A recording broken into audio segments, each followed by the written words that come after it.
Dr. Rauni-Leena Luukanen Kilde, it's very nice to meet you again. It's very nice to have you here. It's been a pleasure to get you here, I must say.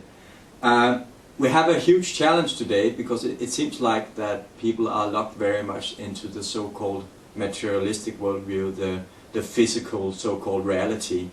It seems like everything is upside down. How do you think about that in relation to what we truly are? Everything is upside down. What you usually hear in the news, it's upside down.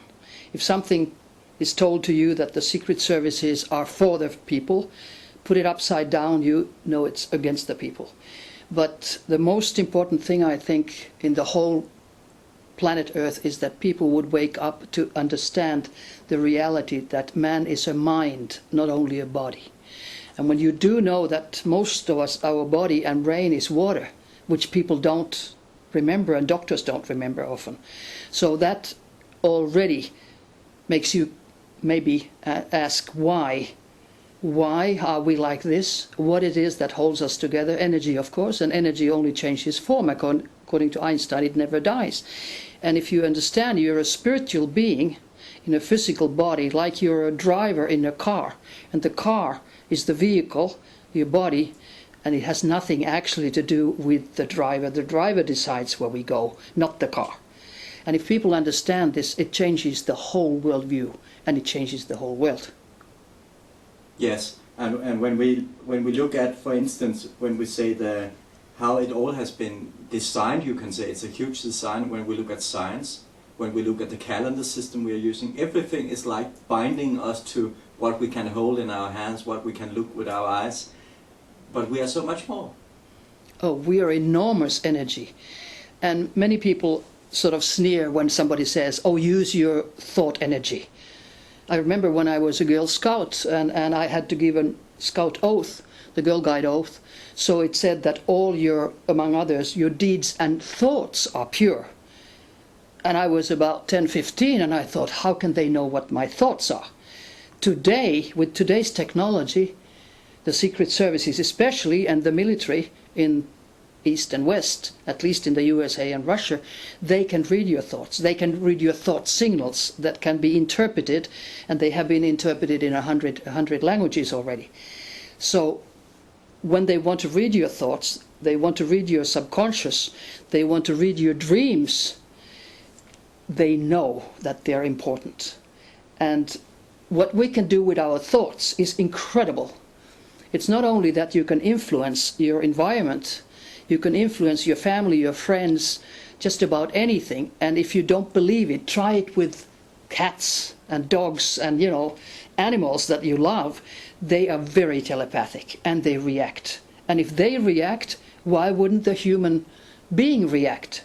Because we are part of the same energy in a different physical form, like having, different kinds of cars, different colors.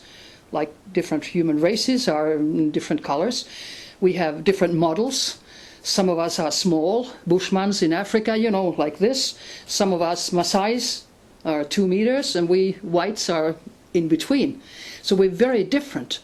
But the essence of the human being is the same. It's eternal energy. And that makes it that we are connected. And if we understand that, then doing some bad things to another person, actually we're doing it to ourselves. And we don't realize it. We think we can, do whatever and nobody knows because it's only my thoughts. Well, your thoughts can be read and you are responsible for every single thought and every single deed you do. And I think that changes a lot. It would eliminate wars. It would eliminate the evilness in all of us. We all are, in some aspects, having evil traits. And when we know that what we're doing to another person is going to be done to us with interest, which means it's worse. If you're egoistic, you should stop, right? You should only radiate love, goodness, helping others, because you get that back too with interest. So the whole world would be totally, totally different than it is today. And unfortunately, I think that how do you wake up, how do you shake up the general public? it has to be some catastrophe or something, possibly, because otherwise people are just, waking up in the morning, going to a job, watching TV, having a drink or a beer or whatever, and that's it. But also, if they start, the huge illusion about the so-called physical reality is also that we, can die. And if people get out of that illusion, they might start to see otherwise. Well, fear of death, I think, is the greatest fear in the world. Just because people don't know that they cannot die. Of course, their body dies. This water body, if you are cremated, so it's maybe 1-2 kilos, that's rest of you, which was physical, and the rest has vaporized because it was water and energy which has left. So you cannot die. And I think churches as an institution in all countries have done a lot of harm by saying in the last days your body will rise up or something. It definitely won't. But in 1 second, when you leave your body, you're alive. You see your body, you see your relatives who are crying, and you're trying to tell them, look, I'm fine. Everything is okay, I'm in the light. They don't hear you. Of course they don't, because you are quote on Sky Channel, and they are on the basic, in Oslo they call it NRK, the basic TV program. But if people would know that their dear ones are right there in another frequency, that's why we can't see them. So that would help a lot. It would take away the grief.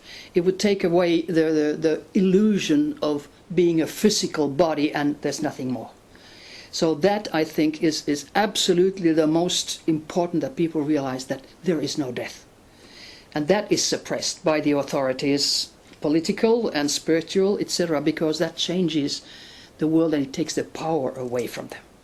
But it's funny, if people, they say they fear death because, many people they're talking about, they have a very good connection. If their father, mother, or some of their relatives die, they feel them. They feel them so strongly, and what is it that they feel? They feel them really. But they feel the energy. Yeah.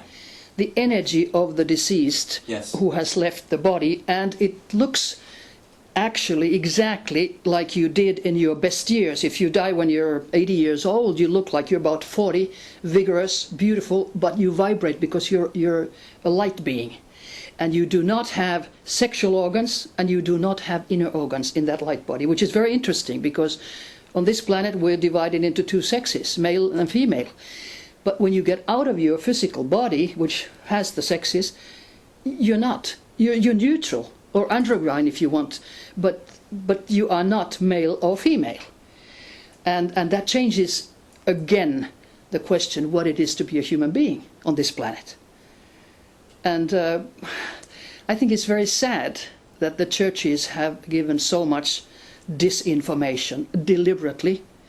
And of course, in the future, the churches as institutions are going to crush down. I mean, the pedophilia in the Catholic Church has been known for years and years and years and just been suppressed. And now it broke down. And it could be that it breaks the whole Catholic Church. And we do need guides to guide us also, but the guide number 1 is inside of us. You are the energy. When you say, what can I do? Hey, ask yourself. Don't ask an outsider, because you have the universe in your mind. Yeah. And that's wonderful. You have such power if you just take it. It's like, you have a little house with a faucet of water, and you let it be there without opening it, so you can say there's no water, there's no energy. Open it, but you have to open it. It flushes down. And that's exactly what happens with your energy. When you realize, for instance, in an out-of-body experience, which have been researched for 30 years already, like near-death experiences, which means that you really deliberately get out of your physical body into your light body. Or it happens in an operation, your heart stops, or you have high fever or something. And children especially, often with high fever, they report that, I was at the ceiling, I was seeing what you were doing, and mommy was so worried, I wondered who was sleeping in my bed.